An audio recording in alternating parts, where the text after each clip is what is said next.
Vous suivez? Je voulais te dire merci pour ce jour que tu nous as encore accordé. Oui, mon frère. Merci pour cette journée qui est la tienne. Mais nous voulons particulièrement te suivre. Et nous ne nous sentons pas assez forts. Nous voulons tout abandonner. Tout laisser derrière nous, tout te suivre. Parce que tu dis dans ta parole, quiconque veut te suivre renonce à lui-même, se lève de sa croix et qui vient après toi. Car celui qui voudra sauver sa vie la perdra, et celui qui la perdra à cause de toi la retrouvera. Père, nous voulons pratiquement te rappeler tes promesses. Je te dis merci, Père. Merci, Seigneur, parce que tu as promis à tous ceux qui croiront en ta parole, à tous ceux qui prieront, développeront les prières d'adoration, de consolation et d'intercession. Tu les protégeras, Seigneur, contre toute attaque du malin. Tu les garderas, tu garderas leur sens, Père éternel, mon Dieu. Tu les protégeras de la mort subite et des accidents corporels. Père éternel, mon Dieu, nous voulons te dire merci pour toutes ces promesses-là. Tu as promis à tous ceux qui participeront à une retraite spirituelle et qui se consacreront entièrement à toi, verront leurs intentions et leurs prières exaucées. Tu as dit, par ta puissance, tu feras de nombreux et merveilleux miracles. Que tu le fais déjà, Père éternel, mon Dieu, nous te rendons grâce. Tu as dit, par ta puissance, tu détruiras les sociétés secrètes. Et par des mystères, par ta miséricorde, tu nous libéreras, tu libéreras tes âmes qui te tiennent captifs aux prisonniers. Tu as promis que par ta puissance, Père éternel, mon Dieu, tu libéreras beaucoup d'âmes du purgatoire. Tu as promis, Père éternel, mon Dieu, que tu enseigneras de voir à qui voudra honorer ton sang et ton précieux nom, qui est au-dessus de tout nom. Que tu accorderas ta divine miséricorde à qui jettera le regard de compassion sur ton sang précieux et tes saintes plaies.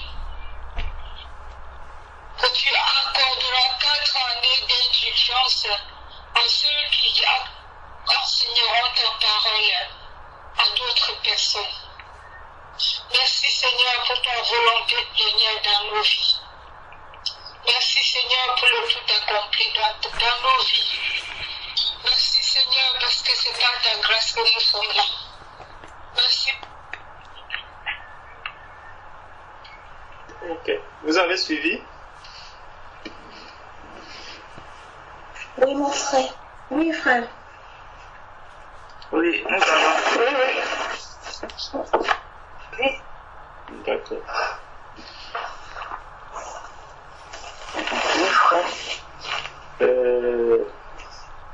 Si je nous ai fait écouter cet échange, cette prière, c'est pour deux raisons.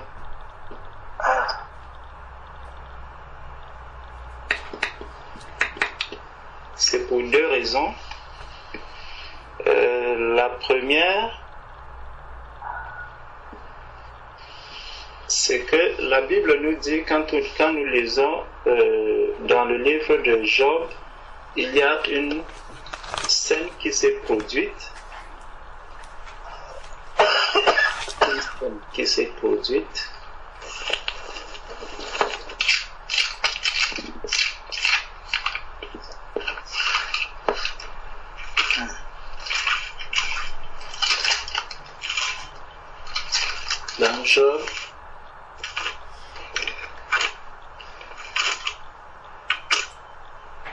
Dans Job, au chapitre 2, il est dit, or, les fils de Dieu vinrent un jour se présenter devant l'Éternel, et Satan vint aussi au milieu d'eux se présenter devant l'Éternel. L'Éternel dit à Satan, d'où viens-tu? Et Satan répondit à l'Éternel, de parcourir la terre et de m'y promener. L'Éternel dit à Satan, as-tu remarqué mon serviteur Job? Donc, lorsque les enfants de Dieu sont rassemblés,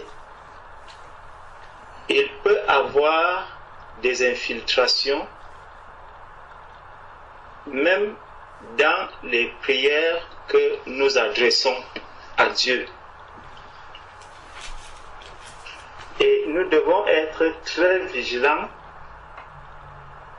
lorsque nous écoutons les prières des uns et des autres, lorsque nous écoutons les exhortations ou les encouragements des uns et des autres. La parole de Dieu nous dit, si nous prenons 2 Corinthiens,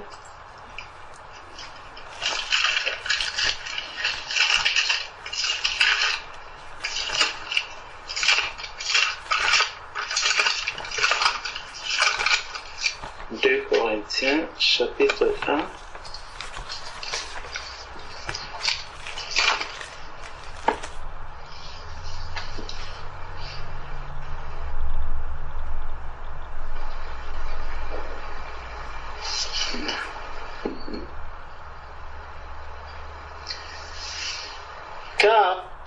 verset 20, 2 Corinthiens chapitre 1, verset 20.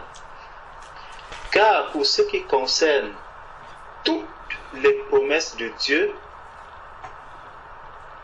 déjà ce mot, toutes les promesses de Dieu, pas certaines promesses de Dieu, toutes les promesses de Dieu, c'est en lui qu'est le oui.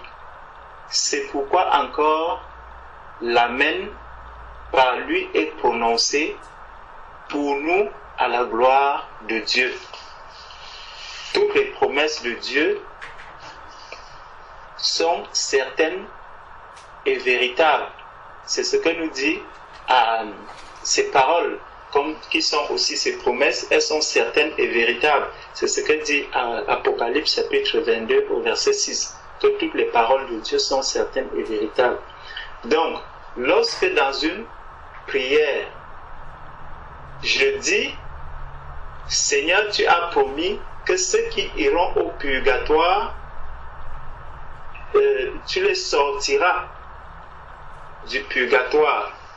Cette promesse n'est pas dans la Bible.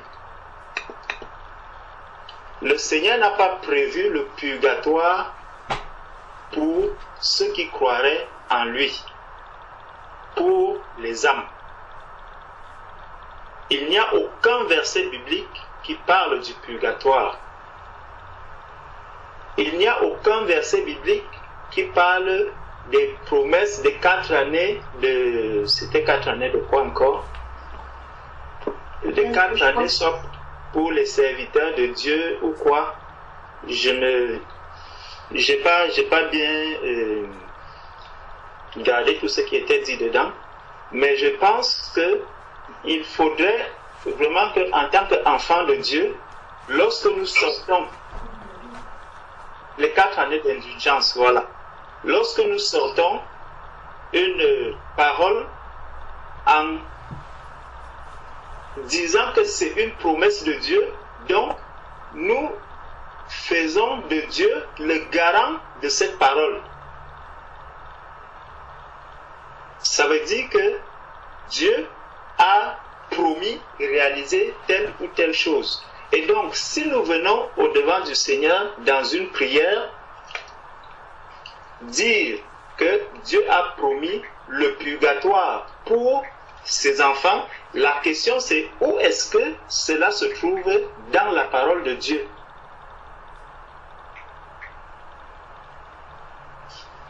C'est pour ça que les personnes qui achètent souvent soit des livres de prière qui ont peut-être un passé de l'Église catholique, parce que c'est l'Église catholique qui parle du purgatoire. L'Église catholique parle du purgatoire comme un endroit où ceux qui ont des péchés, ceux qui sont sauvés, mais qui sont morts avec certains péchés, pourront aller attendre un certain moment dans un endroit et partiront de là par la suite pour aller rejoindre le Seigneur.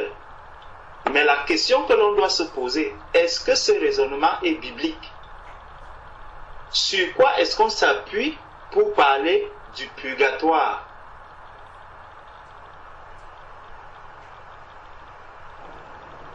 D'où est sortie même cette histoire du purgatoire? Il faudrait qu'on essaye vraiment de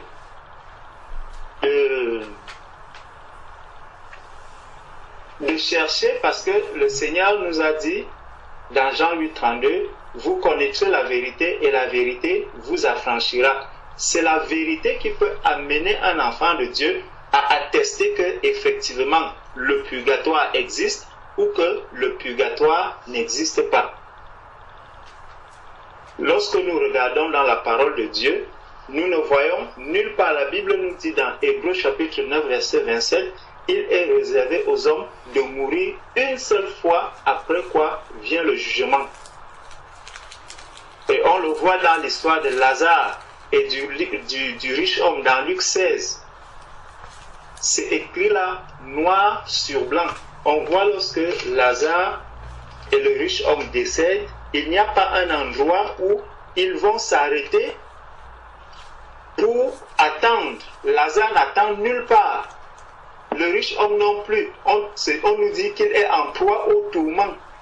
Donc il n'y a aucun endroit où le riche homme est en train d'attendre pour aller rejoindre le Seigneur par la suite.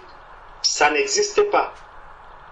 Ni même un endroit où Lazare est en attente pour aller rejoindre le Seigneur par la suite. Ça n'existe pas. On dit que lorsque Lazare décède, ce sont les anges qui viennent le prendre. Et le sacrifice de Jésus a été un sacrifice parfait, c'était un sacrifice complet. Jean 3,16 nous dit, car Dieu a tant aimé le monde qu'il a donné son Fils, afin que quiconque croit en lui ne périsse pas, mais qu'il ait la vie éternelle. Il n'y a donc pas un endroit où celui qui a déjà été purifié par le sang de Jésus-Christ peut encore aller rester pour attendre un moment pendant lequel il va encore soit subir une pénitence, et durant ce moment, les personnes vont se mettre à prier pour lui pour que la personne aille rejoindre le Seigneur. lorsque quelqu'un décède, les prières que les gens vont encore faire par la suite, toutes ces prières-là ne serviront à rien. C'est ce que déjà même Abraham avait dit au riche homme, que même si quelqu'un sort des morts pour aller même prêcher à ceux qui sont de l'autre côté, ils ne croiront pas parce qu'ils ont des prophètes là-bas. C'est quand on est en vie que nos prières peuvent avoir de l'effet et un impact sur la vie de nos frères et sœurs qui sont autour de nous. Donc le purgatoire est un pur mensonge que personne ne peut prouver par la parole de Dieu. Personne n'est capable de prouver que le purgatoire existe à la lumière des Saintes Écritures. Parce que tout ce que la Bible nous dit concernant la mort, la vie après la mort, c'est que lorsque quelqu'un quitte la terre, soit il est sauvé, soit il est condamné. C'est clair et net. Donc il ne faut pas donner un faux espoir aux personnes. Si les gens ont à croire au Seigneur, si les gens ont à accepter le Seigneur, c'est pendant cette vie, pendant qu'ils sont encore sur la terre, pendant qu'ils peuvent encore choisir de servir Jésus ou de rejeter Jésus. C'est sur la terre que les hommes doivent le faire.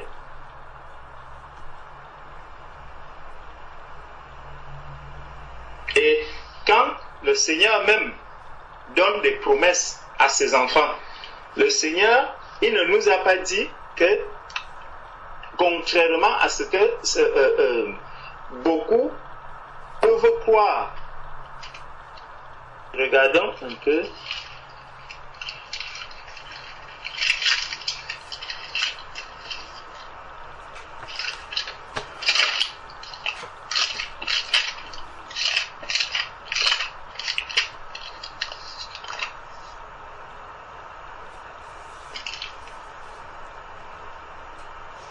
Dans Jean chapitre 3, verset 36, voici ce qui est écrit.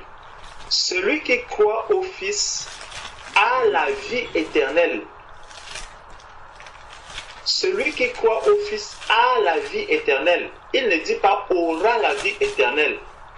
Donc lorsque nous sommes encore sur la terre, nous sommes encore vivants, nous croyons au Seigneur Jésus-Christ, nous avons confessé Jésus-Christ comme notre Seigneur et notre Sauveur. La parole de Dieu me dit, et je dois croire à cette parole, que le Seigneur me dit, tu as la vie éternelle. Celui qui croit au Fils a la vie éternelle. Celui qui ne croit pas au Fils ne verra point la vie, mais la colère de Dieu demeure sur lui. Il y a bien deux verbes qui sont conjugués là. L'un est au présent, à la vie éternelle, et tandis que pour l'autre, il ne dit ne verra point. Donc, c'est le futur pour lui. Ça veut dire qu'il a encore un sursis. Il peut encore s'engager, il peut encore prendre la décision de suivre le Seigneur. C'est ce que Jean 3, verset 36 nous dit. Celui qui a cru, celui qui croit au Fils a la vie, tandis que celui qui ne croit pas ne verra point la vie éternelle, mais la colère de Dieu demeure sur lui. Donc, quelqu'un qui n'a pas le Seigneur aujourd'hui, qu'il sache que s'il quitte la terre aujourd'hui, sans avoir cru en Jésus-Christ, la colère de Dieu demeure sur lui. Ce n'est pas après la mort.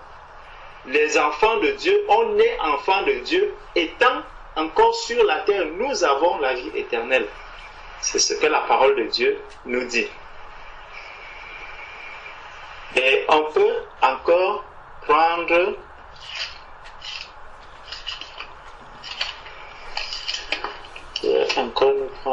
un autre verset que j'ai noté.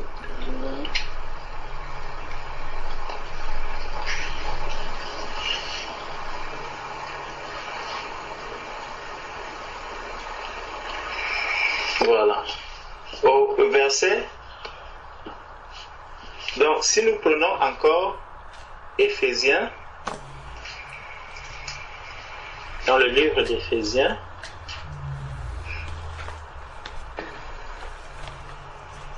voilà. Éphésiens chapitre 2, Éphésiens chapitre 2, nous dit ceci: vous étiez morts par vos offenses et par vos péchés, dans lesquels vous marchiez autrefois selon le train de ce monde, selon le prince de la puissance de l'air, de l'esprit, qui agit maintenant dans les fils de la rébellion.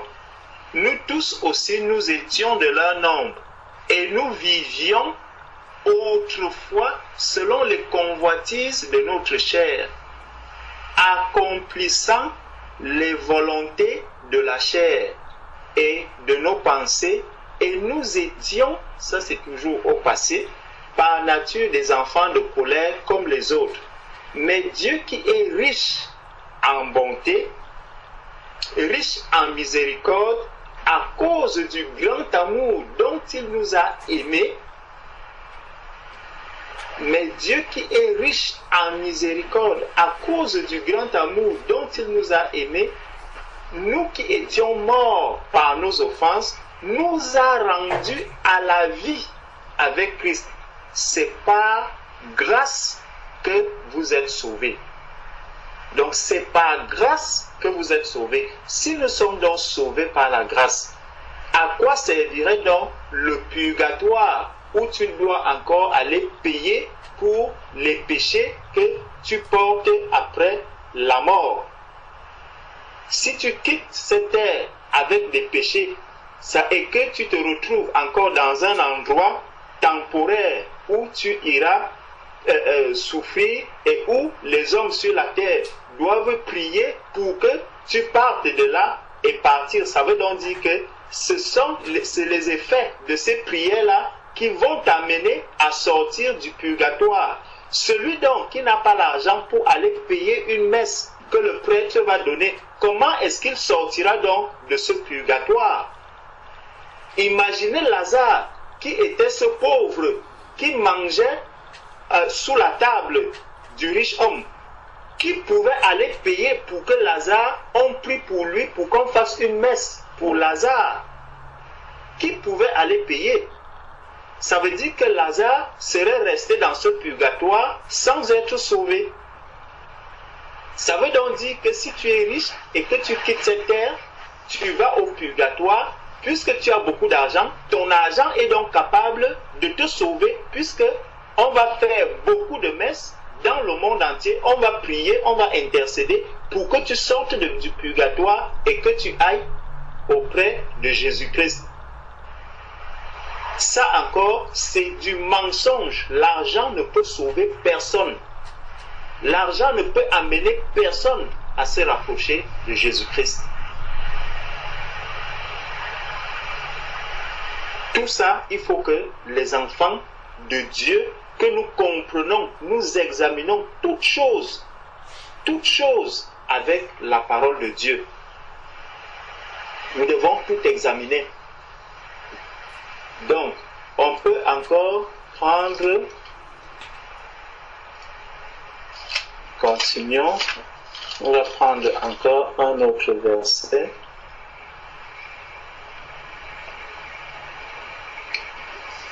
Quand on écoute, par exemple, l'apôtre Paul, voici ce que l'apôtre Paul nous dit dans Philippiens chapitre 1. Philippiens chapitre 1, à partir du verset 21. Car Christ est ma vie et la mort m'est un gain.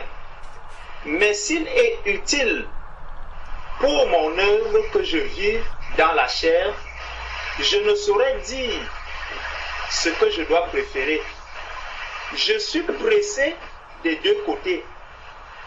J'ai le désir de m'en aller et d'être avec Christ. Ce n'est pas dans un endroit quelconque, un endroit intermédiaire, non.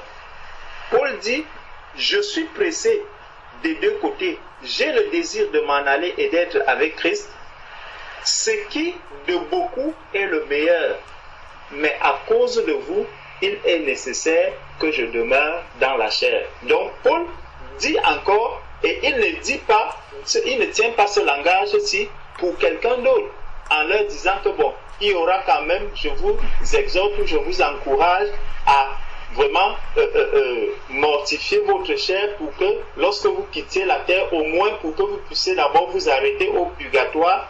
Nulle part dans la parole de Dieu, les choses ne sont présentées de la sorte. Mais on voit que toutes les personnes qui sont là, le Seigneur, soit il les conduit directement auprès de lui, soit c'est des personnes qu'il éloigne de lui et l'éloignement est définitif. Jean-Charles demande que je le connecte. Déjà, dans le livre de Colossiens, allons dans Colossiens, encore pour voir quelque chose. Il avait dit que... C'est un verset que nous connaissons tous. Dans Colossiens, chapitre 1, oui, à partir du verset 12.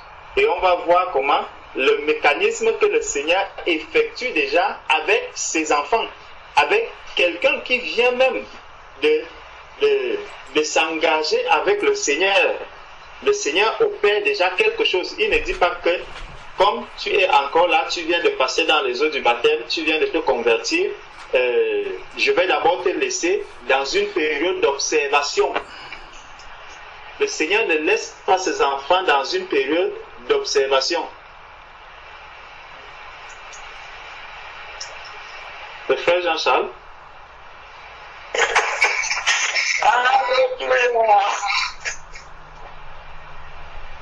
Gloire au Seigneur. Amen.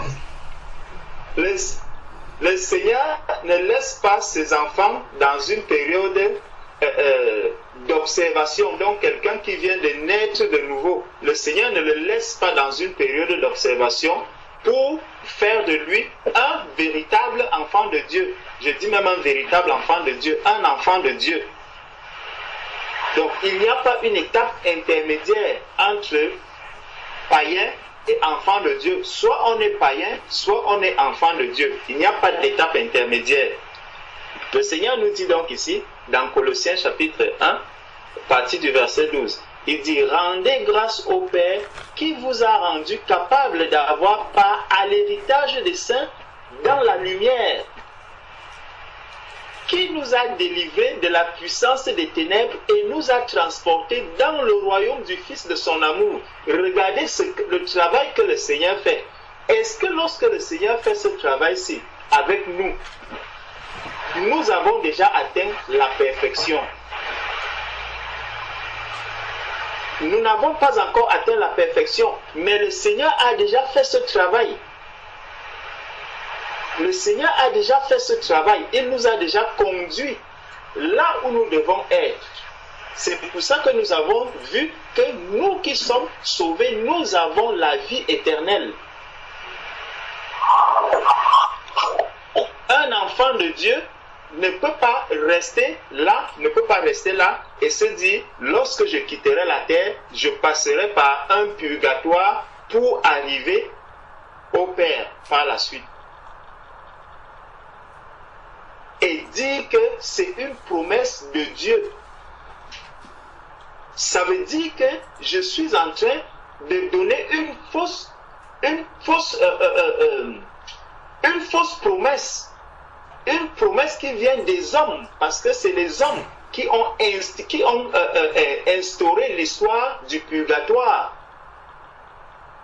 C'est les hommes.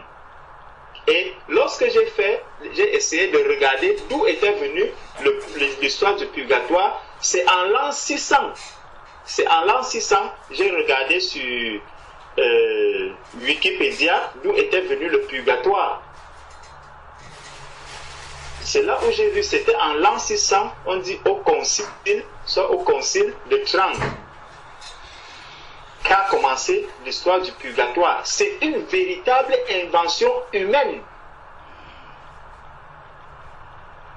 qui avait été adopté. Et ça, c'est quelque chose, c'est une grande séduction qui peut amener les enfants de Dieu à devenir laxistes, à devenir légers en se disant, bon, si aujourd'hui les autres vont être sauvés parce que ils se sont sanctifiés, ils ont tenu ferme sur le chemin, bon, moi j'ai quand même connu le Seigneur, même si à un moment donné je baisse les bras, je sais que je pourrais passer par le purgatoire, je vais accepter, souffrir au purgatoire pour aller rejoindre le Seigneur. Non, il ne faut pas donner de tels faux espoirs aux personnes. Même à un païen. Même à un païen. Parce qu'un païen aussi pourra dire, pourquoi moi je n'irai donc pas au purgatoire? Si lui, on dit que c'est un enfant de Dieu et qu'il va avec des péchés au purgatoire, moi aussi, je suis une créature de Dieu. Je peux aussi aller au purgatoire et aller me préparer là-bas pour rejoindre le Seigneur par la suite. Donc, le purgatoire n'existe pas. Même les catholiques ne peuvent pas prouver le purgatoire avec la parole de Dieu, avec la Bible qu'ils lisent. Ils ne peuvent pas le prouver.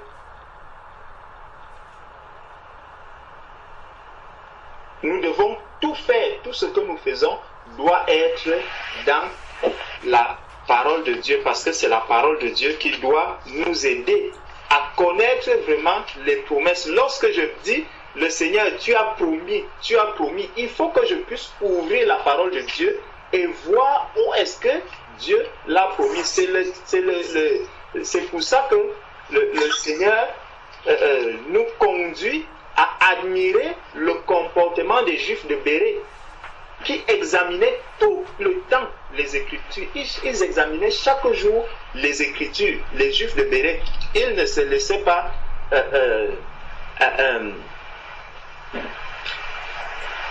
emporter par les doctrines, bien que ces doctrines viennent même de l'apôtre Paul.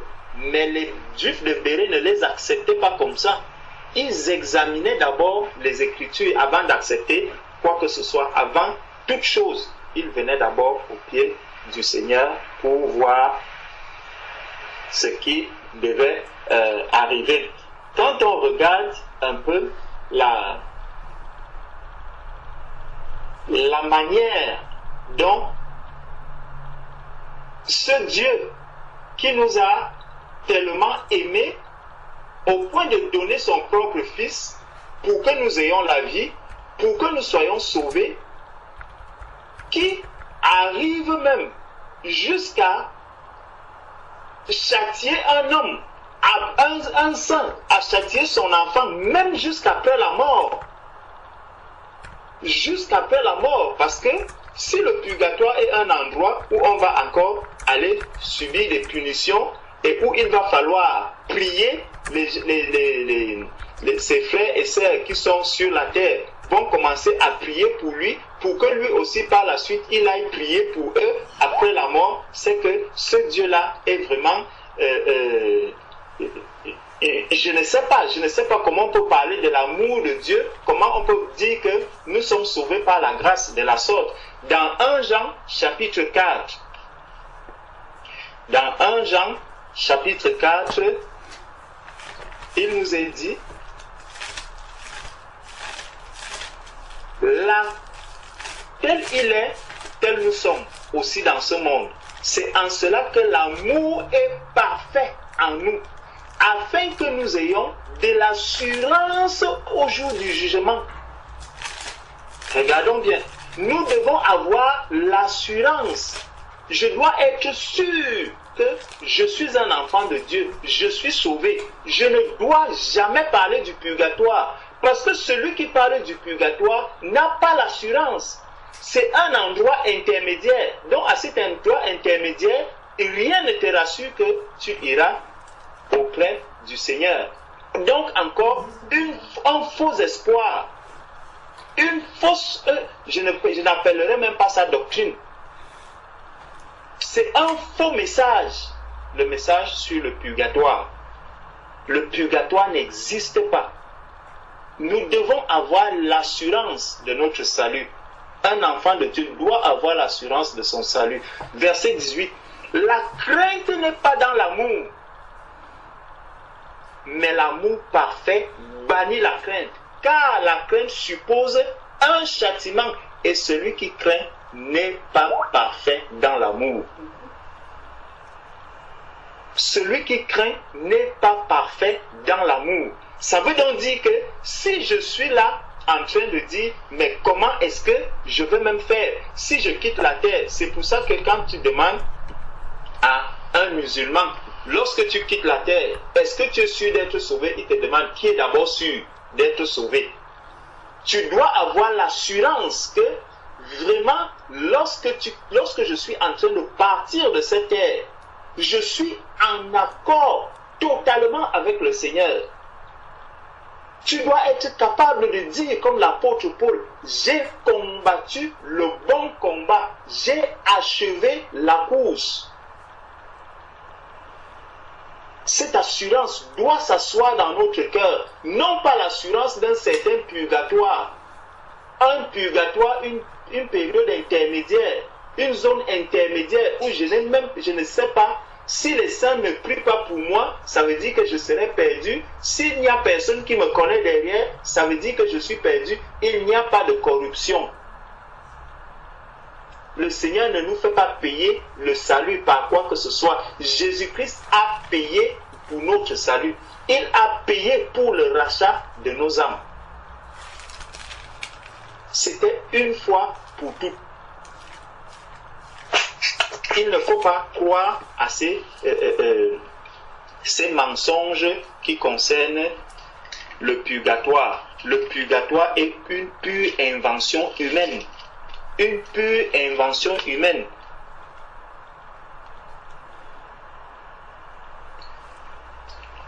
Si nous prenons encore Hébreux, prenons Hébreux, chapitre 10. Hébreux chapitre 10, à partir du verset, commençons même au verset 6. Tu n'as agréé ni holocauste, ni sacrifice pour le péché. Alors j'ai dit, voici je viens, dans le rouleau du livre, il est question de moi, pour faire, ô Dieu, ta volonté. Après avoir dit, d'abord, tu n'as voulu et tu n'as agréé ni sacrifice, ni offrande, ni holocauste, ni sacrifice pour le péché, ce qu'on offre selon la loi. Il dit ensuite, voici, je viens pour faire ta volonté. Il abolit ainsi la première chose pour établir la seconde. C'est en vertu de cette volonté que nous sommes sanctifiés par l'offrande du corps de Jésus-Christ, une fois pour toutes. Il n'y aura plus une sanctification après la mort, lorsque tu seras dans le purgatoire. Non, il n'y a pas une autre sanctification là-bas. Tu es sanctifié ici une fois pour toutes. Il n'y a pas un autre espoir que tu dois avoir. Et tandis que tout sacrificateur fait chaque jour le service et offre souvent les mêmes sacrifices qui ne peuvent jamais ôter les péchés, lui, après avoir offert un seul sacrifice pour les péchés, s'est assis pour toujours à la droite de Dieu. S'est assis pour toujours à la droite de Dieu. Regardons un peu ce qui se passe. Lorsque Jésus-Christ meurt à la croix, le corps de Jésus porte les péchés de tous les hommes. Pour voir un peu combien est-ce que ce purgatoire est un grand mensonge. Le corps de Jésus porte les péchés de tous les hommes. Jésus-Christ avait dit au brigand qui est mort à la croix avec lui, aujourd'hui même, je serai avec toi au paradis. Aujourd'hui même, il ne lui a pas dit, nous allons d'abord à un purgatoire, puisque ce corps portait tous les péchés, ça veut dire qu'il devait attendre à un endroit où il devait enlever ses péchés avant d'aller auprès du Père. Mais il a dit, aujourd'hui même, je serai avec toi auprès du Père. Si réellement nous examinons la parole de Dieu, seulement cet événement doit nous fermer la bouche et nous montrer que nous avons un choix radical à faire. Soit je m'engage avec le Seigneur. Si je me suis déjà engagé avec le Seigneur, la foi, l'assurance que je suis sauvé s'établit dans mon cœur. Le purgatoire, je ne dois, au contraire, je dois le combattre comme si je combattais l'adultère, comme je combats la fornication, comme je combats le mensonge, comme je combats tous ces péchés, je dois combattre aussi le purgatoire de la même manière.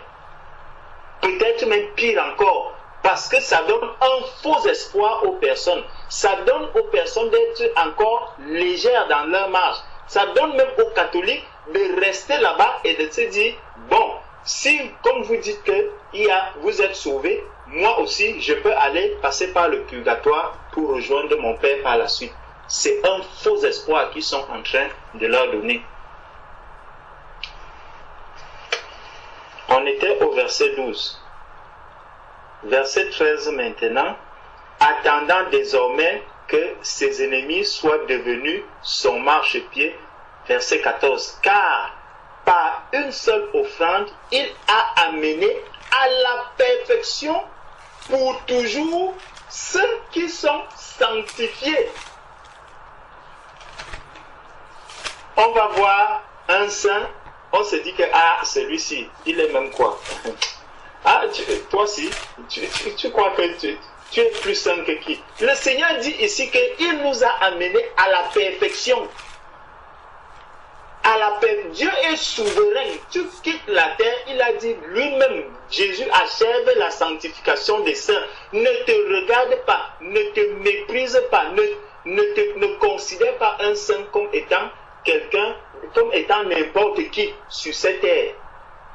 Nous sommes les enfants de Dieu. Nous sommes les enfants de Dieu. Cette assurance doit s'asseoir dans notre cœur. Et ça nous donne la force de pouvoir combattre l'ennemi, de pouvoir combattre celui-là, l'ennemi de nos âmes. Nous devons le combattre si nous avons cette assurance.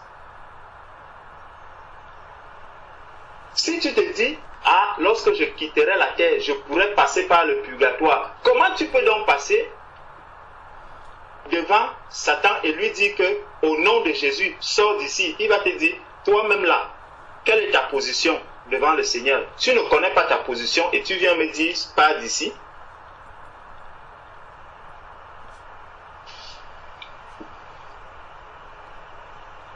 Donc, descendons directement au verset 17.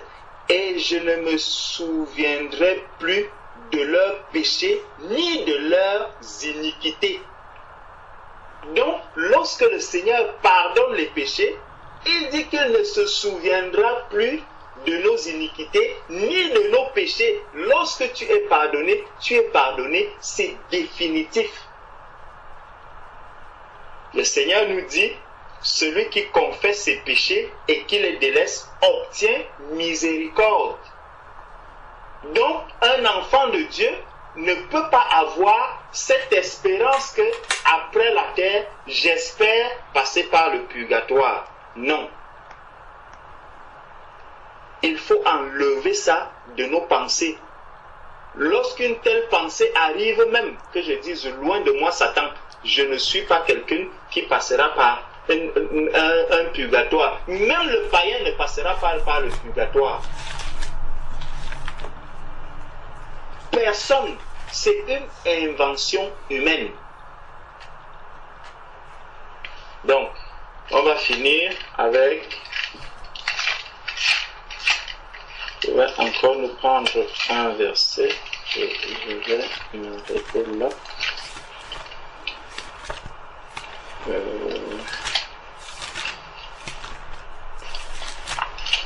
Donc, 1 Jean, chapitre 1, au verset, du verset 5 au verset 7.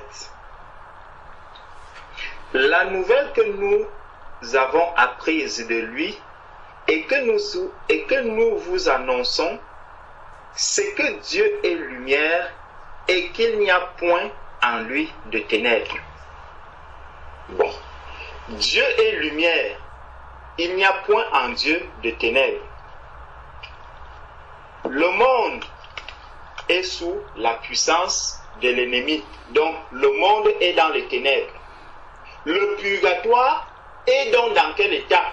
Dans la lumière ou un mélange de lumière et de ténèbres, ou c'est une lumière tamisée.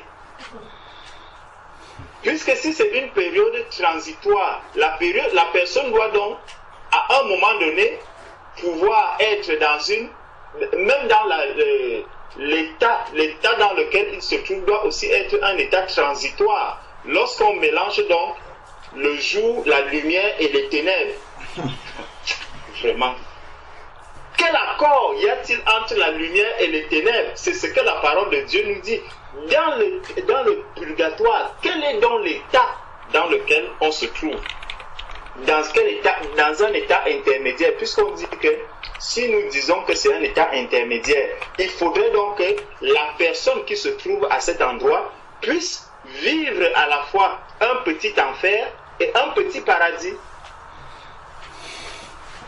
Il vit un petit enfer, donc c'est un mélange, un panaché d'enfer et de paradis qu'il devrait vivre à cet endroit.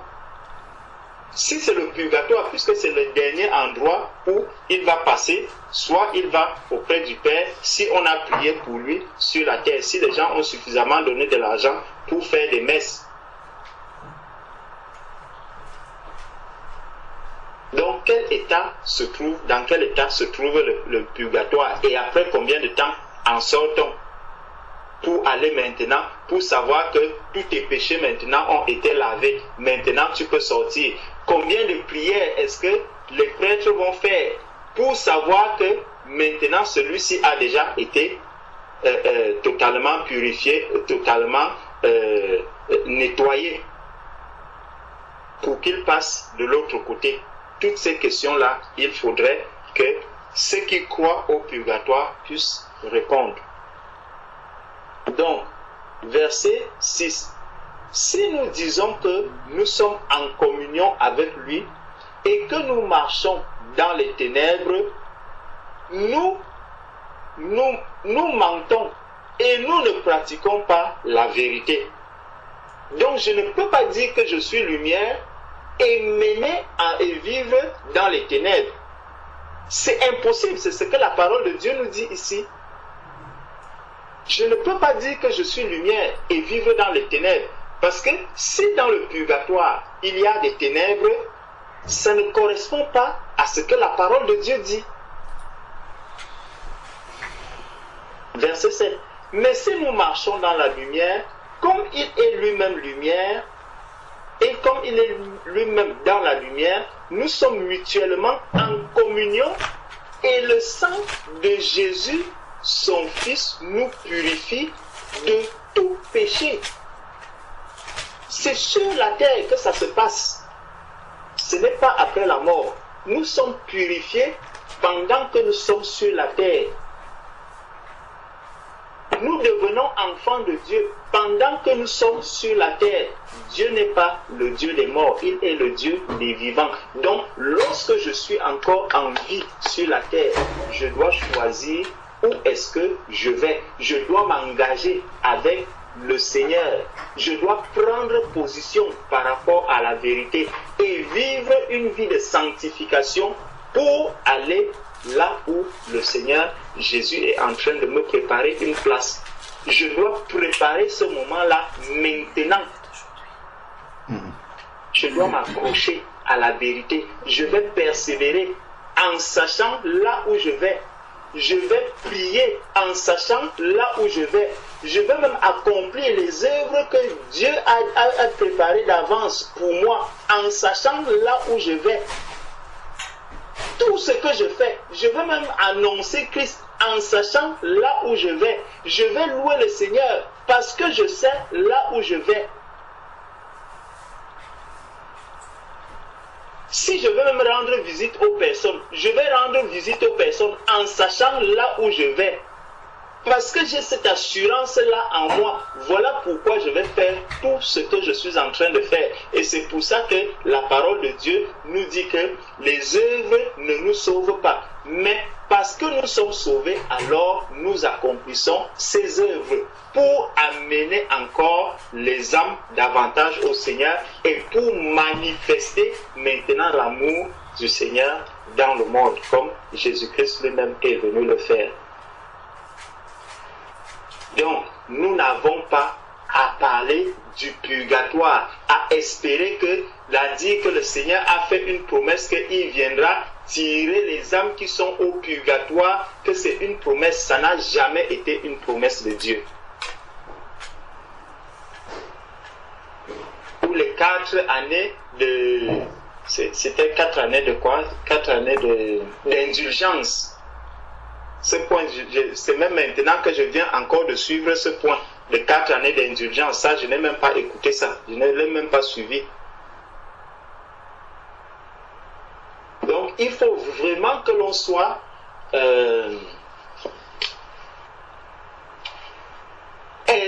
éduqué par rapport à nos prières, les prières que nous élevons au Seigneur.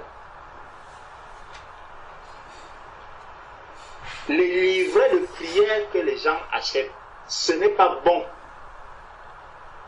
La prière doit être un échange entre Dieu et moi. Un échange, je dois parler à mon Dieu.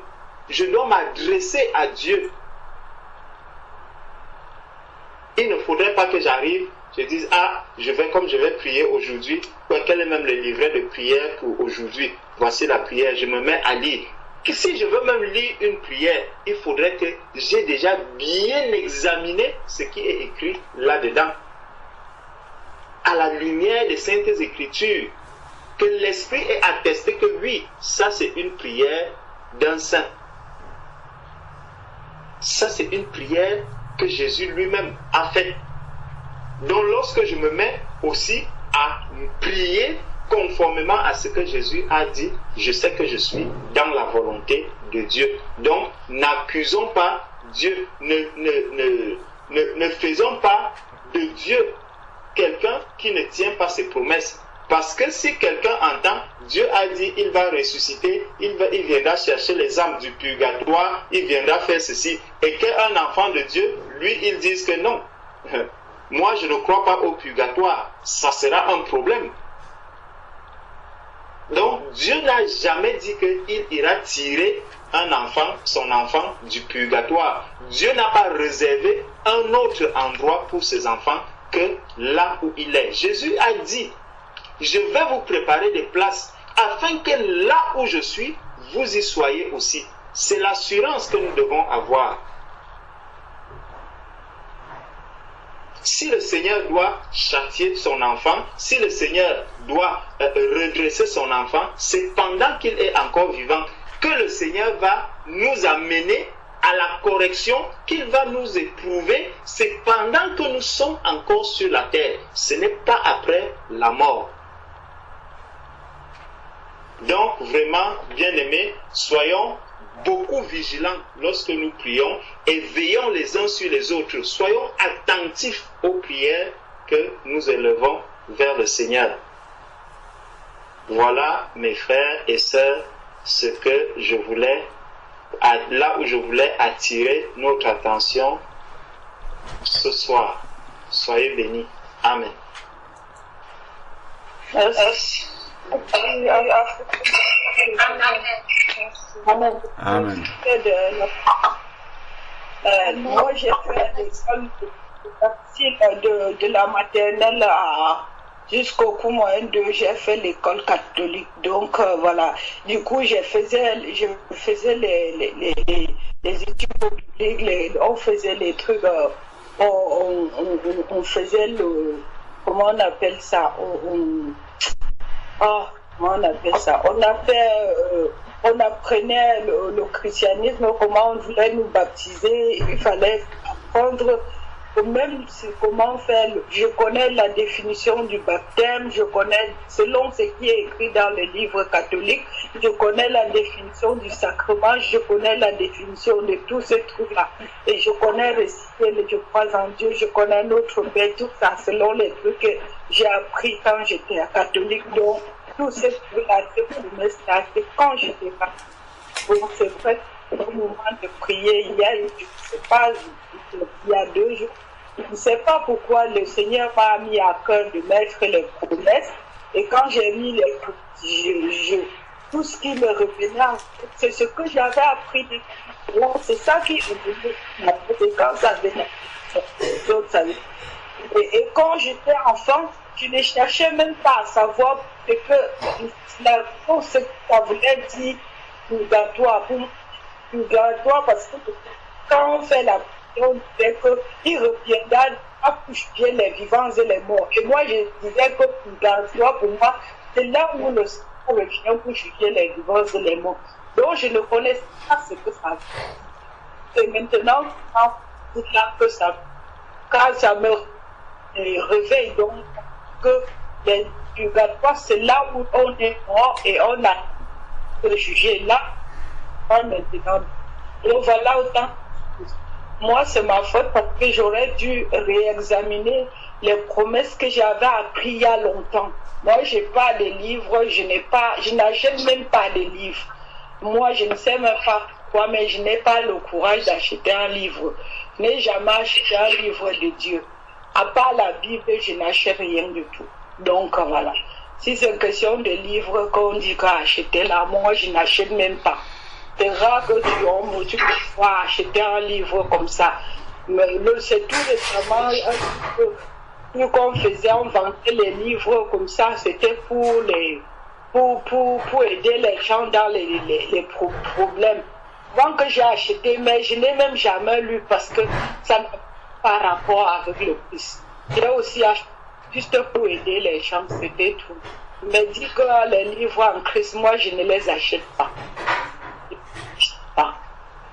Donc voilà. Je suis désolée si j'ai dû prononcer quelque chose, c'est quelque chose que j'avais acquis, j'étais enfant.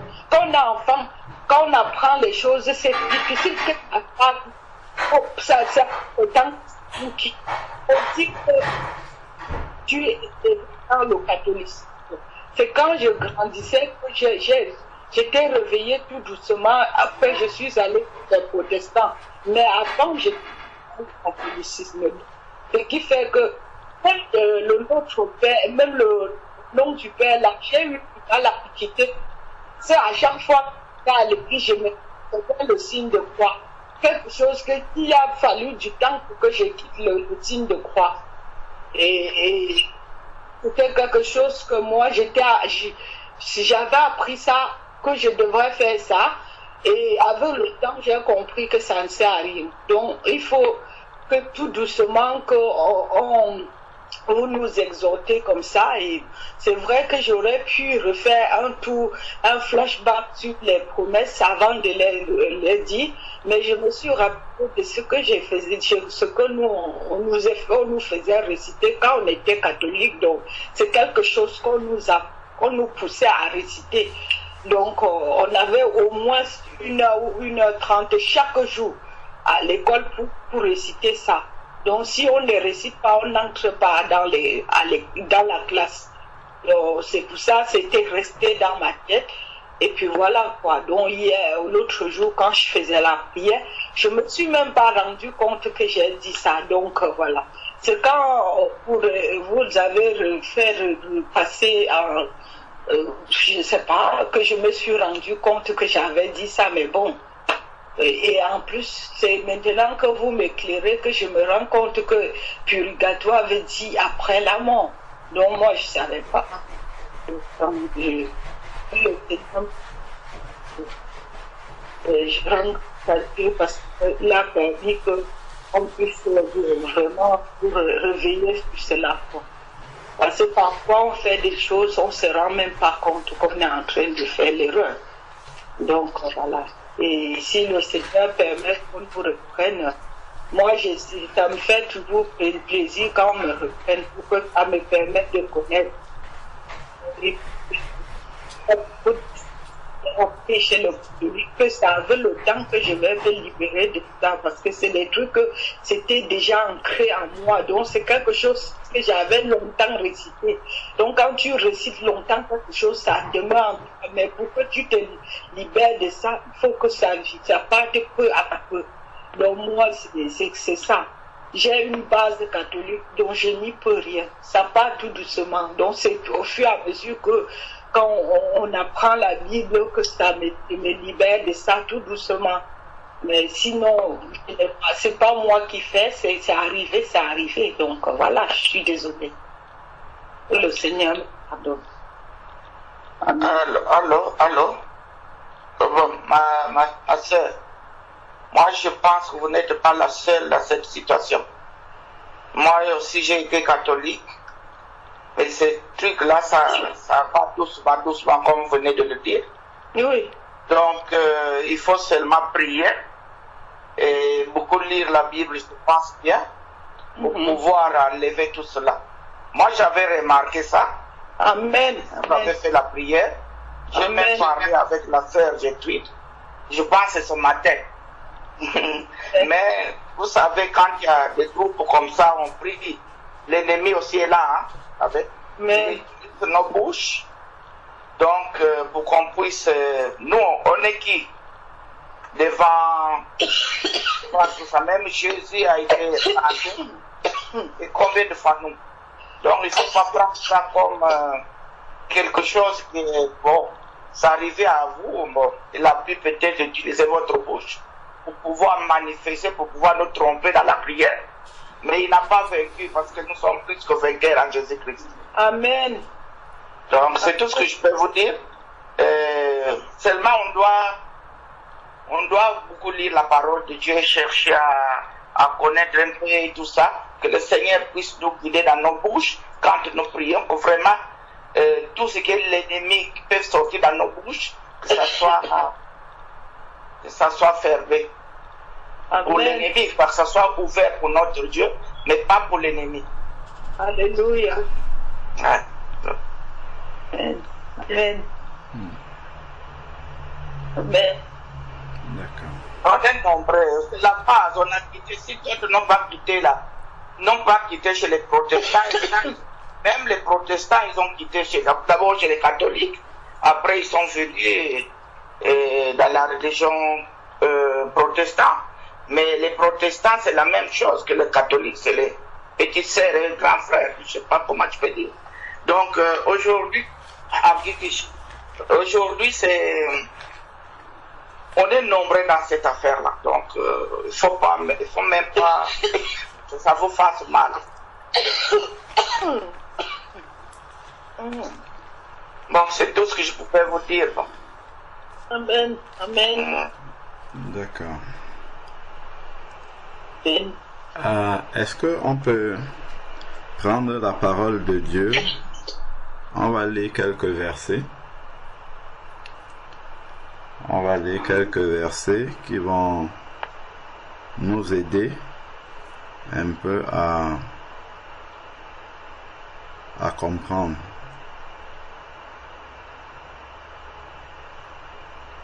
Dans le premier verset, c'est dans Éphésiens chapitre 6. Éphésiens chapitre 6, verset 16. Éphésiens chapitre 6, verset 16. Éphésiens chapitre 6, verset 16. Il est écrit: prenez en toutes circonstances le bouclier de la foi avec lequel vous pourrez éteindre tous les traits enflammés du malin. Le bouclier de la foi avec lequel vous pourrez éteindre tous les traits enflammés de l'ennemi. Dans ma Bible, j'ai souligné le tout. Et aussi toute circonstance, le tout. Parce que tout à l'heure, Maman Amélia conseille à juste titre de méditer la parole de Dieu et ça va partir progressivement. C'est une chose de méditer la parole de Dieu, mais c'en est une autre d'avoir la foi dans ce qu'on médite. Parce que si nous méditons la parole de Dieu sans avoir la foi dans ce que nous sommes en train de méditer, en fait, ça ne produit pas le fruit dans notre vie. C'est-à-dire que quand je lis la parole de Dieu est une lumière. Et cette lumière-là vient éclairer des ténèbres dans ma vie. Il ne faudrait pas que je dise que ces ténèbres-là vont partir progressivement. Je prends un exemple que j'ai souvent vu.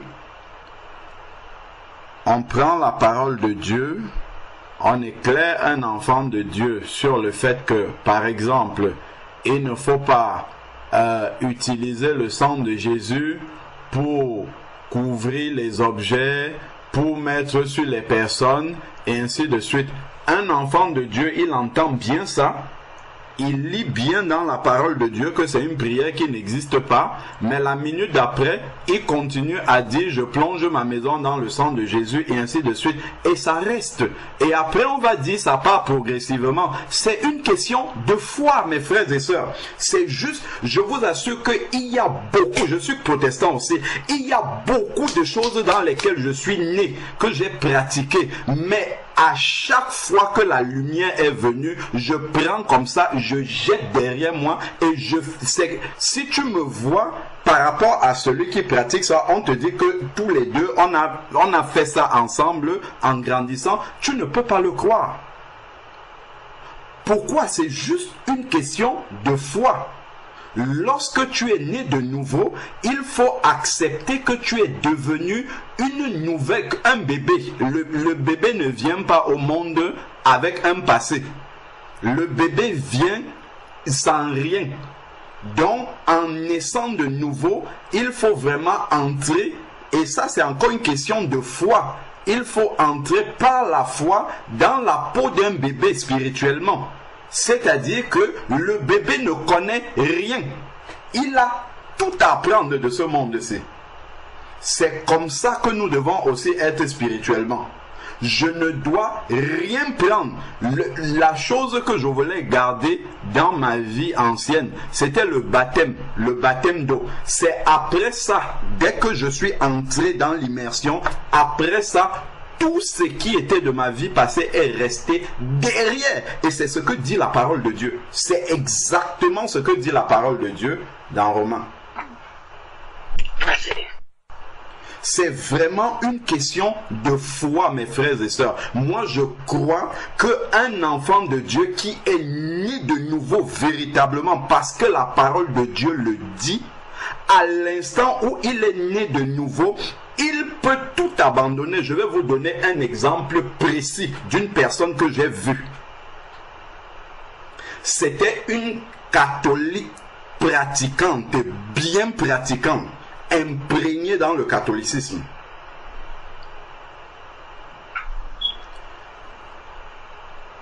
Nous connaissions sa cousine, je crois. D'ailleurs, c'est la sœur Marie-Lydie. Elle saura de qui je suis en train de parler. Donc, elle est venue rendre visite. J'avais partagé ce témoignage-là déjà avec certains au milieu de nous. Elle était venue rendre visite à sa cousine que nous on connaît. Et à l'occasion du lorsque Raphaëla avait eu 1 an, on avait fait une action de grâce parce que le Seigneur a fait beaucoup de choses dans la vie de Raphaëlla, surtout la première année. Donc on avait invité des personnes qui étaient là, et à cette occasion-là, le Seigneur m'avait conduit à prendre la parole et à prêcher à ceux qui étaient là, à témoigner publiquement. Et pendant que j'étais en train de témoigner, à un moment donné, j'ai commencé à prier.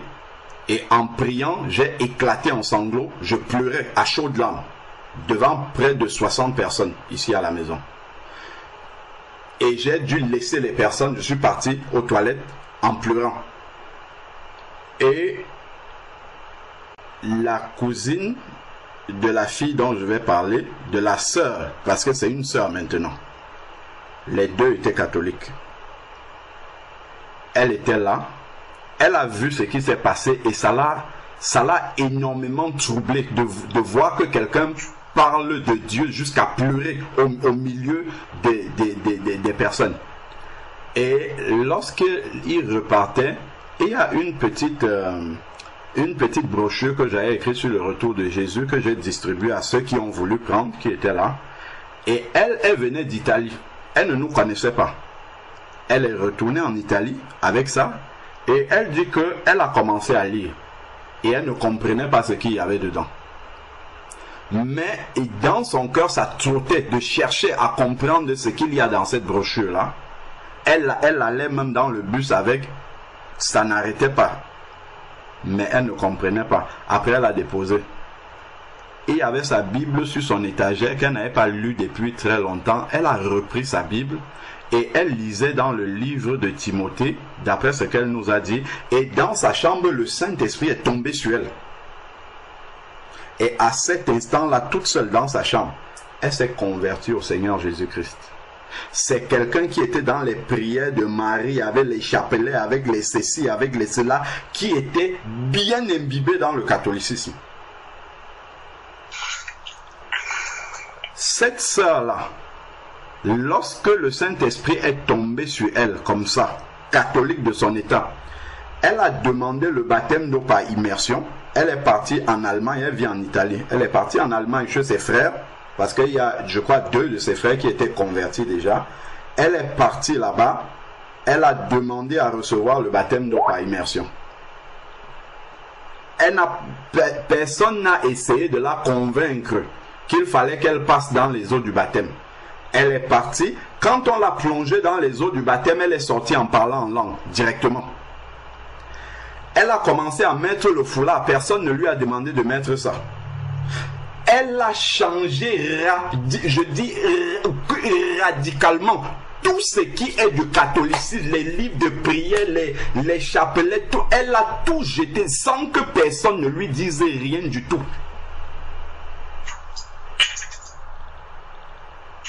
Je n'ai quasiment jamais eu l'occasion d'exhorter cette sœur-là, à part juste son témoignage qu'elle nous avait donné au moment de sa conversion.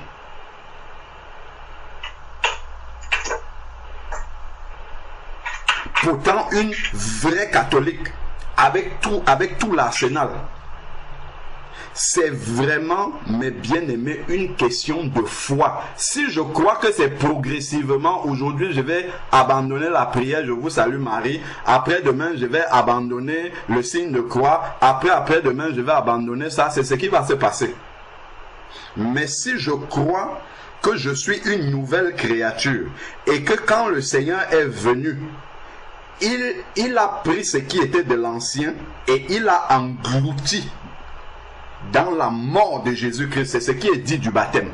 Romains chapitre 6. Vous avez été ensevelis avec lui dans le baptême. Donc nous sommes l'ancien nous. Le baptême que nous voyons là, nous voyons souvent, on plonge quelqu'un, quand il sort, on dit là-haut, son nom est écrit. Il y a une puissance spirituelle qui se passe à ce moment-là. Il y a un déchargement. Tout le catholicisme là est resté dans l'eau du baptême. Avec ses prières, avec ses chapelets, avec tout ça, c'est resté dans l'eau du baptême. C'est dans l'eau du baptême que tout cela est resté. c'est ce que Dieu a fait. Et il nous demande juste de croire. Si je crois que je suis devenu un enfant de Dieu et qu'il m'a donné son esprit, et que lorsque je vais ouvrir ma bouche, c'est l'esprit de Dieu qui va parler, l'esprit de Dieu ne dira jamais « Je vous salue Marie ». L'esprit de Dieu ne dira jamais « Le purgatoire a fait ceci ». C'est parce que lorsque je prie, je suis distrait. Ma soeur Ingrid, c'est la distraction quand tu pries. Il faut mettre le doigt là où ça fait mal. C'est la distraction. C'est parce que tu n'écoutes pas le Saint-Esprit. Lorsque tu es en train de prier, c'est pour ça qu'il peut y avoir des infiltrations. Si tu es concentré lorsque tu es en train de prier, en fait, tu vas juste laisser sortir ce que l'Esprit de Dieu est en train de dire. Parce que l'Esprit de Dieu ne va jamais... Je crois que même à nous, c'est déjà arrivé, au contraire, de dire des choses dans la prière, des choses qui sont de la parole de Dieu, mais qu'on ne connaissait pas. Nous sommes en train de prier comme ça, et l'Esprit de Dieu commence à dire des choses dans notre bouche. Ce sont des choses qui sont dans la Bible, mais qu'on n'avait jamais vues. Ça montre vraiment comment le Seigneur a dit que l'Esprit de vérité viendra et il nous enseignera toutes choses et nous annoncera même les choses à venir. Mais l'Esprit de Dieu ne va jamais aller taper dans ce qui n'est pas de la parole de Dieu alors que c'est lui qui a inspiré la parole de Dieu pour mettre ça dans notre bouche. Non. C'est nous qui allons chercher dans la chair. Parce que c'est la chair en nous qui est la mémoire de qui on était avant. Ce n'est pas le Saint-Esprit. Nous-mêmes, nous allons chercher dans la chair ce qui était avant. Et nous laissons ça sortir dans la bouche. Et il y a un mélange entre ce que l'Esprit de Dieu dit et ce que la chair aussi est en train de dire. Qui vient de notre passé. Mais si nous laissons l'Esprit de Dieu filtrer ce qui sort de notre bouche, si nous nous arrêtons d'abord, parce que la prière, ce n'est pas je viens, je débite, non. Je dois m'arrêter, examiner dans ma pensée ce qui va sortir de ma bouche, et ensuite je laisse sortir. J'examine et je laisse sortir. J'examine et je laisse sortir. Et c'est pas j'examine avec mon cerveau humain. Je laisse le Saint-Esprit examiner à ma place ce qui va sortir de ma bouche. Ensuite. C'est vraiment important. Lorsque nous lisons dans 2 Corinthiens chapitre 5 verset 17, que nous connaissons par cœur, mais c'est pour ça que je disais que méditer c'est une chose, mais croire c'en est une autre. Regardons ce qui est écrit dans 2 Corinthiens chapitre 5 verset 17. Je suis sûr que nous tous ici, nous connaissons ce verset-là par cœur. C'est écrit, si quelqu'un est en Christ, je suis sûr que si on demande à nous tous ici, est-ce que nous sommes en Christ, 100% nous allons dire oui, nous sommes en Christ. Et c'est vrai.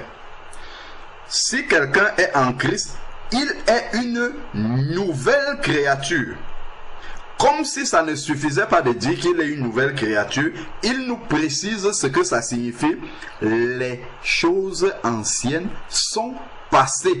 Et voici, regardons ce qui est écrit dans notre Bible. Il dit toutes choses sont devenues nouvelles. Il ne dit pas petit à petit ça va devenir. Il dit toutes choses sont devenues nouvelles. Surtout des choses qui ne viennent pas du Seigneur, qui sont des fausses doctrines que nous avons eu à ingurgiter. Il dit toutes choses sont devenues nouvelles.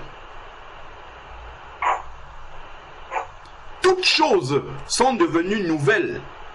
Donc si j'ouvre mon cœur et que je mets ma foi dans ce qui est écrit ici, le catholicisme fait partie des choses qui sont passées. Mais si je dis que ça va passer progressivement, c'est ce que je vais voir s'accomplir. Mais si je dis, je fais une prière radicale là maintenant, je dis Seigneur, ta parole dit que toutes les choses anciennes sont passées et que toutes choses sont devenues nouvelles. Père, au nom de Jésus, que plus jamais quelque chose de racines qui viennent des racines du catholicisme, que ça ne passe plus dans mon esprit, que ça ne sorte plus de ma bouche au nom de Jésus, parce que tu as dit que toutes choses sont passées, c'est ça que je vais voir s'accomplir. Et je ne vais pas rester à supplier Satan en lui disant non, Satan, laisse-moi un peu tranquille avec le catholicisme. Non, je dis, j'ai reçu un esprit nouveau qui est l'esprit de Dieu, et dans cet esprit-là, il y a la vérité. Il n'y a pas de mélange dans le Saint-Esprit. Donc, il n'y a aucune raison que le Saint-Esprit, il dit, nous sommes une nouvelle créature, toutes les choses anciennes sont passées, et il n'y a aucune raison que le Saint-Esprit vienne avec les choses de mon passé. L'apôtre Paul aussi, regardons tout le passé de l'apôtre Paul. Tout ce qu'il a appris au pied de Gamaliel, toutes ces choses-là, il dit qu'il regarde ça comme de la boue. Ça n'avait plus d'influence sur lui.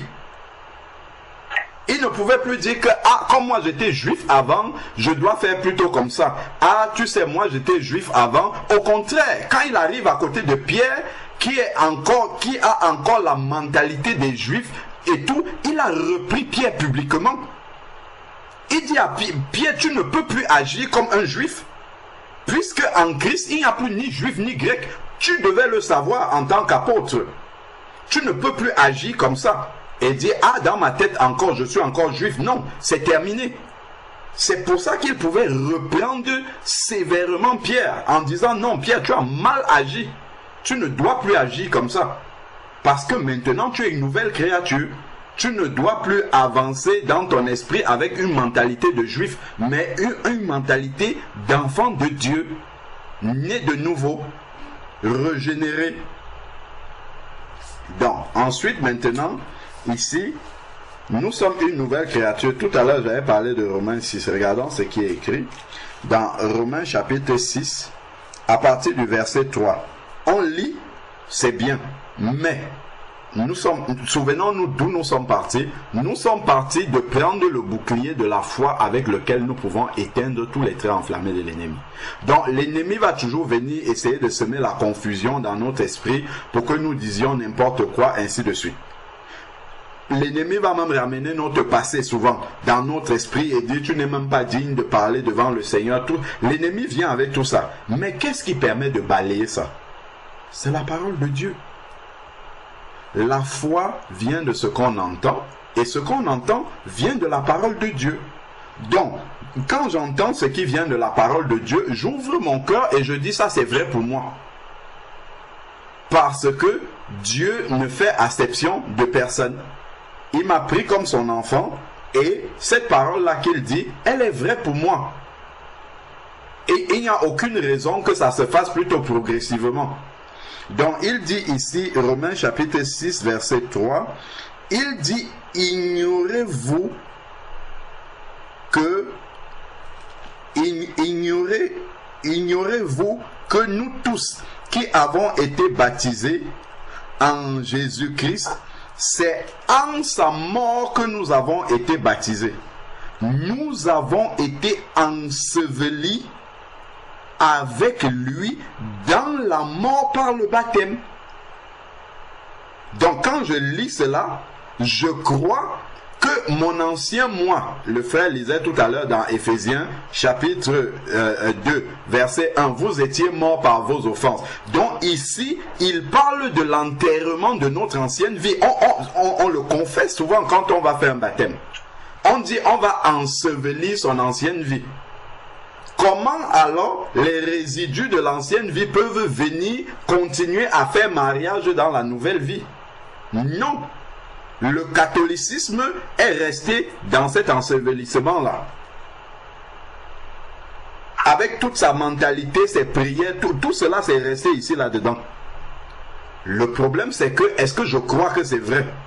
C'est là, le problème n'est pas au niveau du Seigneur qui va enlever progressivement. En fait, ce qui va se passer, c'est que ma foi va grandir progressivement. C'est ça en fait qui va se passer. C'est ce que moi j'ai décidé de faire. C'est que ma foi grandisse progressivement dans ce que Dieu dit. Mais si instantanément j'accepte ce que Dieu dit, ça se manifeste aussi immédiatement dans ma vie. C'est pour ça que vous pouvez voir deux personnes qui sont converties, un qui change radicalement et l'autre qui change progressivement. Parce que il y a un qui a ouvert son cœur totalement. Quand il reçoit la vérité, il met en pratique directement. L'autre reçoit la vérité, il raisonne d'abord, il dit non, ça va être petit à petit, ça va se faire. Donc ici, verset 4, Romains 6, nous sommes au verset 4. Nous avons donc été ensevelis avec lui dans la mort par le baptême, afin que comme Christ est ressuscité d'entre les morts, par la gloire du Père, de même nous marchions en nouveauté de vie. Dans la nouveauté là, il n'y a pas l'ancienne. C'est pour ça qu'il dit que les choses anciennes sont passées. Si je sors des eaux du baptême, je sors pour marcher dans la nouveauté. Il n'y a plus le catholicisme dedans. Il n'y a plus rien du passé. C'est le Saint-Esprit qui est maintenant là. Donc au fur et à mesure comme éclair, je jette derrière, je jette complètement. Sauf si je ne suis pas encore éclairé par rapport à un point, peut-être ça peut rester encore obscur, encore que le Saint-Esprit lui-même commence déjà à censurer, même si je n'ai pas encore reçu l'enseignement. Il y a des choses que le Saint-Esprit commence déjà à censurer. Donc il dit que au verset 5, en effet, si nous sommes devenus une même plante avec lui en conformité à sa mort, l'ancienne vie, nous le serons pas aussi par la conformité à sa résurrection. Nous savons que notre vieille nature, la chair, a été crucifiée avec lui. Le catholicisme qui fait partie de notre chair a été crucifié avec Christ. La question c'est, est-ce que je crois que c'est vrai pour moi? Est-ce que je crois que Christ a crucifié les rites catholiques que je pratiquais? Ou est-ce que je dis, ah bon, il a crucifié, mais,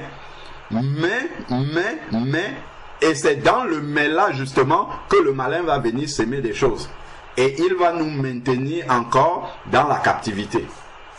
Pourtant, si nous accordons, nous attachons la foi à ce que nous sommes en train de lire ici, nous savons que notre vieille nature a été crucifiée avec lui. Amen. Seigneur, je viens d'apprendre que j'ai été délivré du catholicisme et que c'est crucifié pour moi. C'est fini. J'obtiens ma délivrance. Par la foi, dans ce que je lis là, j'obtiens ma délivrance. Je dis, ah Seigneur, je ne savais pas que c'était fait. Ah, c'est fait, je n'ai plus rien à faire. J'ai juste à croire que c'est fait. Donc ici, il dit, a été crucifié afin que le corps de péché soit réduit à l'impuissance et que nous ne soyons plus esclaves du péché. Parmi les péchés, il y a confesser des paroles qui ne sont pas la parole de Dieu. C'est un péché de confesser des paroles qui ne sont pas la parole de Dieu. Tout cela a été crucifié. Donc, il y a un travail dans la foi à croire que le Seigneur a vraiment nettoyé tout ça. Nettoyé en faisant de nous une nouvelle créature sans mélange entre l'ancien et le nouveau. Croire que ça a été balayé. Et puis maintenant, croire que je peux, peu importe mon passé, que j'ai été catholique, musulman, animiste, n'importe quoi, dès l'instant que je suis devenu un enfant de Dieu, j'ai reçu un esprit nouveau et c'est cet esprit-là qui me communique la vérité que je dois mettre en pratique. Sans plus m'attacher à mon passé, sans plus m'attacher à moi, j'étais ceci avant. Je crois simplement que je suis une nouvelle créature et que l'Esprit de Dieu vient pour me conduire dans toute la vérité. À partir de ce moment-là, le passé n'a plus aucune influence sur moi. Bon, je lis maintenant quelques versets pour appuyer encore ce que le frère était en train de dire par rapport au purgatoire qui n'existe pas dans la parole de Dieu, tel qu'on l'a vu. Regardons, il y a des versets clairs que Jésus a cités aussi. Si nous regardons dans Marc chapitre 2 verset 10. Marc chapitre 2 verset 10.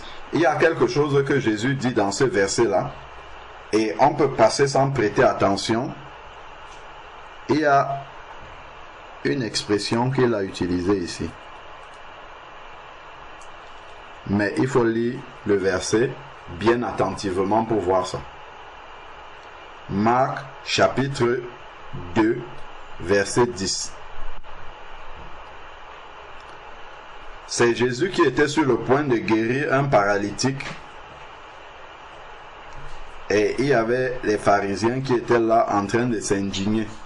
Et Jésus va dire quelque chose. Il dit, or, afin que vous sachiez que le Fils de l'homme a sur la terre le pouvoir de pardonner les péchés. Si nous lisons vite comme ça, il y a quelque chose que nous n'avons pas, peut-être nous n'avons pas fait attention. Je relis encore. Or, afin que vous sachiez que le Fils de l'homme a sur la terre le pouvoir de pardonner les péchés. Pardonner les péchés ne se fait que sur la terre. Après la terre, c'est terminé. Le Fils de l'homme ne pardonne plus les péchés. Ce qui rejoint Hébreux 9, 27, il est réservé aux hommes de mourir une fois, après quoi vient le jugement. S'il y avait des péchés à pardonner, c'est pendant ton vivant sur la terre. Quand tu pars de la terre, le Fils de l'homme ne pardonne plus les péchés. Il a le pouvoir sur la terre, c'est lui-même qui a dit, sur la terre de pardonner les péchés. Après cela, c'est terminé. Il n'y a plus de pardon de péché possible. Mais simplement, venez écouter la sentence de ce que notre vie a produit. Ou le ciel, ou les temps de feu. Dans 1 Jean, chapitre 5, verset 13. 1 Jean, chapitre 5, verset 13. Le frère a lu également Jean, chapitre 3, 36. C'est dans le même sens. C'est écrit dans 1 Jean, chapitre 5, verset 13. Cela, je vous l'ai écrit. C'est Jean qui écrit à des chrétiens, des enfants de Dieu. Cela, je vous l'ai écrit afin que vous sachiez. C'est quelque chose que nous devons savoir et garder dans le cœur. Que vous avez la vie éternelle. Ce n'est pas que vous allez avoir la vie éternelle après le purgatoire. C'est que vous l'avez déjà quand vous êtes en train de vivre là. Vous avez la vie éternelle, vous qui croyez au nom du Fils de Dieu. Donc ce qui nous garantit la vie éternelle, c'est que nous continuons à croire au nom du Fils de Dieu, c'est-à-dire accepter Jésus dans notre cœur et vivre en conséquence. C'est cela. Croire au nom du Fils de Dieu. Tant que nous restons dans cet état-là, nous avons la vie éternelle.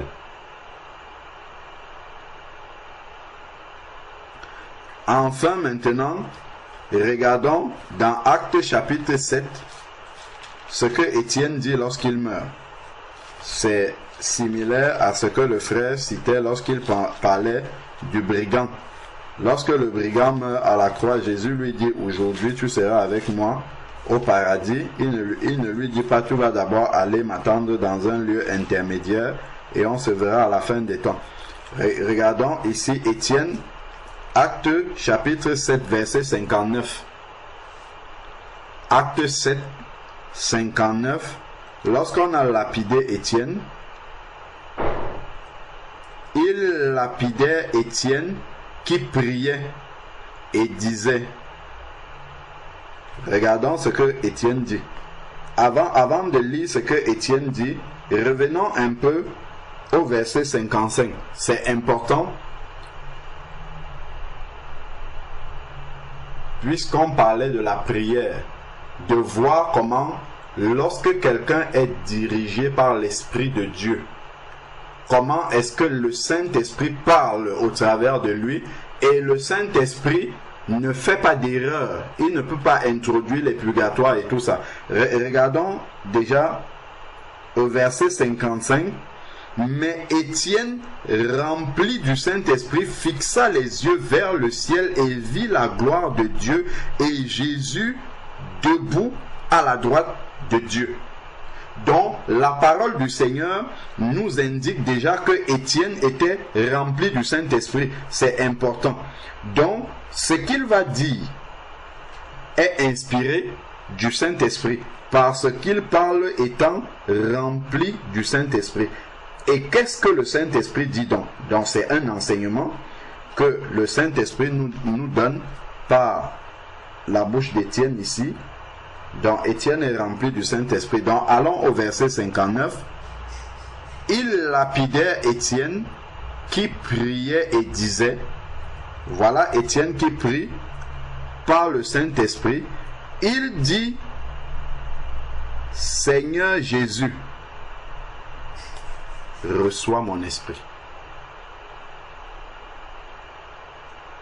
Étienne, rempli du Saint-Esprit, dit, Seigneur Jésus, reçois mon esprit. Seigneur Jésus, reçois mon esprit. Question. Jésus, qui va recevoir l'esprit là, est-il dans un lieu qu'on appelle purgatoire pour que l'esprit d'Étienne aille le trouver là-bas? Regardons juste le verset que nous avons lu avant. Le verset 55 nous dit où est Jésus. Mais Étienne, rempli du Saint-Esprit, fixa les regards où? Vers le ciel, et c'est dans le ciel qu'il vit la gloire de Dieu et Jésus debout. Donc l'esprit d'Étienne est allé au ciel, là où Jésus est, pas au purgatoire. Il n'y a pas de purgatoire. L'esprit d'Étienne est allé immédiatement au ciel. Son corps va être mis dans la terre, c'est ce que les versets nous disent, que les hommes pieux sont allés enterrer Étienne. On a mis son corps dans la terre, mais son esprit est allé retrouver le Maître. C'est pour ça que l'apôtre Paul, dans un passage, je crois que le frère a lu tout à l'heure, il dit, je gémis dans cette tente-ci, voulant retrouver ma tante qui est là-haut. C'est-à-dire que son esprit, c'est son esprit, même si la chair était dans la souffrance, mais son esprit avait envie de retrouver le Seigneur là-haut. Pas d'aller dans un lieu intermédiaire appelé purgatoire, mais c'est d'aller directement vers le Seigneur. Donc, ici, on nous dit bien que l'esprit d'Étienne va vers le Seigneur. Seigneur Jésus, reçois mon esprit, puis il se mit à genoux, s'écria d'une voix forte, Seigneur, ne les charge pas de ce péché. Et après avoir dit cela, il s'endormit. Donc, voilà ce que Étienne a vécu, et c'est exactement la même chose que Jésus a vécu. Si nous lisons dans Luc chapitre 23, et on va finir par là, Luc 23, 46. Luc 23, 46, lorsque Jésus s'est endormi, ce sont les mêmes paroles qui sont sorties de sa bouche. Luc 23, verset 46.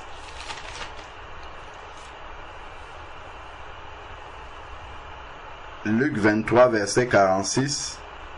Jésus s'écria d'une voix forte, Jésus est le chemin, la vérité et la vie. Donc il inaugure le chemin par lequel tous les enfants de Dieu après vont passer. Tous ceux qui sont nés de nouveau en Jésus-Christ, souvenons-nous de Romains 8, verset 29, où on nous a dit que à ceux qu'il a choisis, il les a prédestinés à être semblables à l'image de son Fils, afin qu'il soit le premier-né d'un grand nombre de frères. Donc, il est le premier-né, il est comme le moule dans lequel tous les autres frères vont passer. On va prendre la même forme dans ce moule, c'est-à-dire qu'on va suivre le même chemin. Donc Jésus-Christ ici, le chemin par lequel il est passé là pour la mort, c'est le même chemin par lequel nous allons passer. Je ne parle pas de la manière dont il est mort, mais je parle de ce qui suit là, après sa mort. Jésus s'écria d'une voix forte, Père, reçois mon esprit entre tes mains. Les mains du Père sont-ils dans un lieu intermédiaire appelé purgatoire ou bien le Père est-il dans le ciel? La réponse, elle est évidente. Notre Père qui est dans la prière que Jésus a enseigné à ses disciples, notre Père qui est aux cieux. Notre Père qui est dans les cieux. Donc le Père est dans les cieux, il n'est pas au purgatoire. Il dit, Père, reçois, je remets mon esprit entre tes mains. L'esprit de Jésus est parti immédiatement au ciel. Et il y a encore une fausse prière qui est dite même chez les protestants dans la confession de foi. Je crois en Dieu, le Père Tout-Puissant. Voilà des choses encore. Moi, j'étais protestant. C'est des choses que je récitais aussi quand j'étais au catéchisme et tout ça. Mais ce sont des choses que j'ai abandonnées en lisant la parole de Dieu. Notre Père qui es aux cieux, que ton nom soit sanctifié, que ton règne vienne, que ta volonté soit faite sur la terre comme au ciel. Donne-nous aujourd'hui notre pain de ce jour. Pardonne-nous nos offenses, ainsi de suite. Et après, non, autant pour moi je mélange avec la prière du Seigneur. C'est plutôt, je crois en Dieu le Père Tout-Puissant, créateur du ciel et de la terre. Je crois en Jésus-Christ, son Fils unique, qui a souffert sous Ponce Pilate, qui a été crucifié, qui est mort. Et après ils disent, qui est descendu aux enfers et qui est ressuscité le troisième jour. Erreur. La parole de Dieu dit, Père, je remets mon esprit entre tes mains. Le Père n'habite pas en enfer. Jésus n'est pas descendu en enfer pour faire quelque chose. Son esprit est parti au Père. Voilà encore des erreurs de la religion que nous corrigeons lorsque nous lisons la parole du Seigneur. Je ne vais pas dire, moi comme j'étais protestant, je dirais toujours que Jésus est descendu aux enfers et le troisième jour il est ressuscité des morts. Non, quand je lis là, Seigneur, Père, je remets mon esprit entre tes mains et que j'ai lu dans la parole notre Père qui est aux cieux, je sais que l'esprit de Jésus est parti au ciel. Et donc, je corrige cette erreur-là en tant qu'enfant de Dieu, lecteur de la parole de Dieu. Et en disant ces paroles, il expira. Donc, voilà vraiment quelques versets supplémentaires en plus de ce que le frère a cité tout à l'heure, qui nous montrent vraiment qu'un enfant de Dieu n'a pas d'endroit intermédiaire, de même que celui qui n'est pas un enfant de Dieu, on le voit dans Luc chapitre 16 avec le riche, lorsqu'il meurt, il va directement dans le lieu de tourment, dans le séjour des morts. On voit qu'il n'est pas allé dans un endroit intermédiaire. Je crois que ça c'est clair pour nous tous. Donc maintenant, c'est vraiment de pouvoir mettre dans notre cœur que les racines du catholicisme peuvent partir instantanément si nous attachons la foi dans l'œuvre que Jésus a accomplie en nous faisant naître de nouveau. Bon, maintenant, il y a un dernier verset qui me vient à l'esprit, par lequel je vais finir. Donc, la sœur a témoigné que ce sont des restes du catholicisme. Donc, ça peut arriver, mais maintenant, nous avons un devoir. Regardons dans Hébreux chapitre 10, verset 23 jusqu'au verset 25.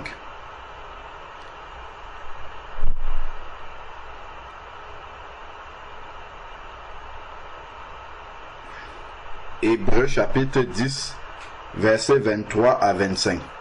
Il dit, confessons notre espérance sans fléchir, car celui qui a fait la promesse est fidèle.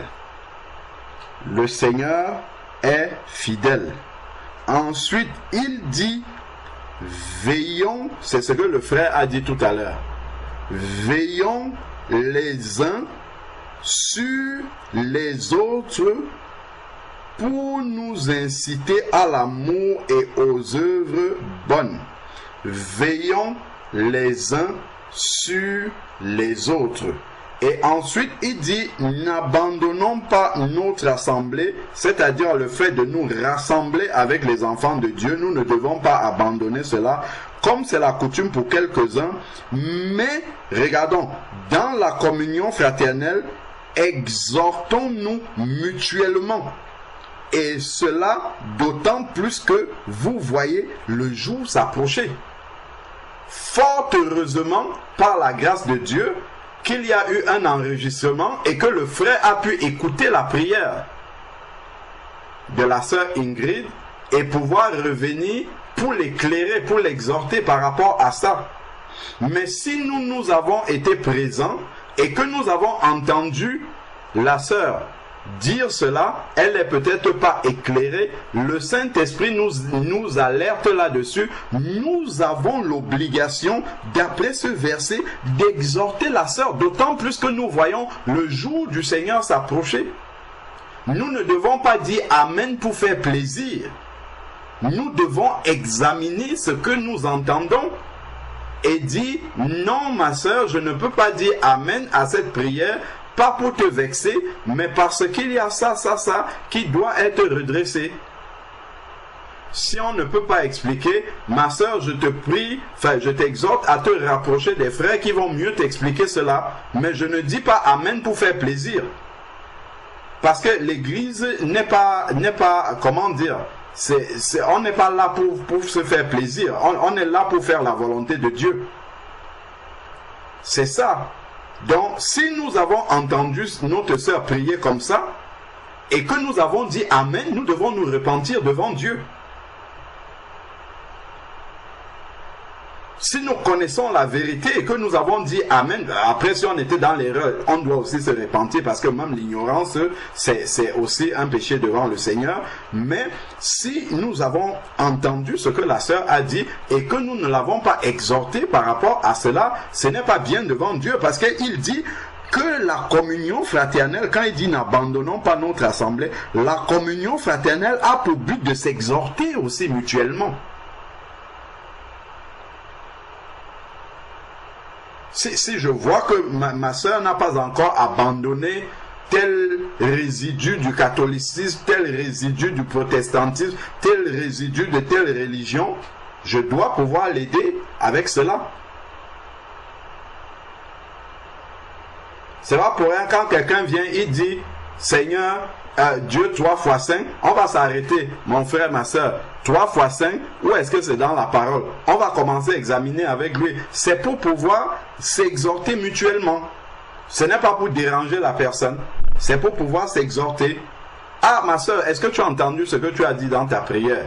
Regardons un peu. Ce que tu dis dans ta prière, là, tu demandes quelque chose à Dieu qu'il a déjà fait. Voici le verset qui le dit. C'est dans ce sens-là que ces exhortations-là sont faites. C'est à ça que sert la communion fraternelle. Si nous venons seulement, nous écoutons, tout ce que l'un et l'autre dit, nous disons Amen, à ce moment-là, l'ennemi vient aussi, il envoie aussi son venin au milieu de toutes les prières et de tout ce qui est en train de se faire, et nous disons Amen. Donc c'est vraiment important de rester éveillés et que nous puissions veiller les uns sur les autres. En nous exhortant, justement, en nous exhortant dans tous les sens, on peut s'encourager, on peut se corriger aussi. Quand on dit s'exhorter, c'est pas seulement corriger, on peut aussi encourager. Tiens, ma sœur Claire, je vois vraiment que le Seigneur te conduit dans la louange, persévère, continue comme ça. C'est aussi un encouragement, c'est aussi une exhortation. C'est pas toujours pour corriger, mais il faut pouvoir également redresser, corriger lorsque nous entendons quelque chose qui n'est pas inspiré du Saint-Esprit. Amen. Que Dieu nous fortifie et qu'il nous conduise à pouvoir grandir là-dedans. Amen. Amen. Amen. Amen. Amen.